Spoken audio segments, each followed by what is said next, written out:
When we garden, we often think about the enjoyment that we have, but there's one thing we must remember when gardening is to protect ourselves. Whether we're out in full sun, all kinds of weather, the thing is that our hands are in the garden. And I mean, it's time to wear gloves. And all the dogs in the neighborhood are barking. Gloves are really important because there are so many things that can go wrong in the soil that can affect us. We can get cuts, we can get scrapes, we can get bitten by insects and bugs and spiders and everything in the ground. But there are pathogens in the soil which can affect us. And one of the important things currently in Queensland is miliodosis, which is in the soil. So you've got to be extra careful with that.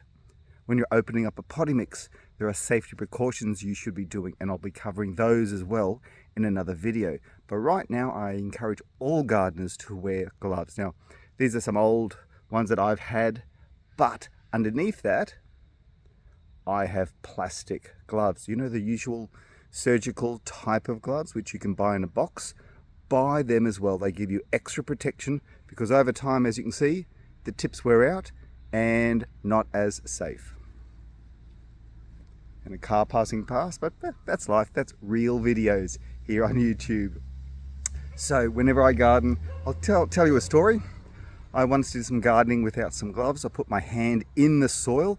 I got a small little tiny bit of organic matter in between where the nail is and where the flesh is, just under that really delicate area.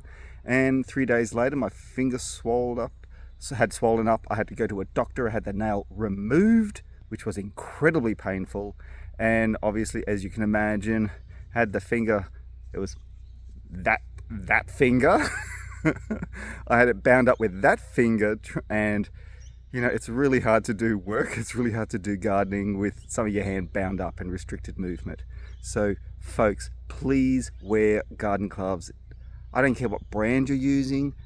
Any glove is better than no glove. And there are some other things I'll talk about in another video, but I'm just waiting to clarify the details of that before I put it onto a video. So until then, happy gardening, folks.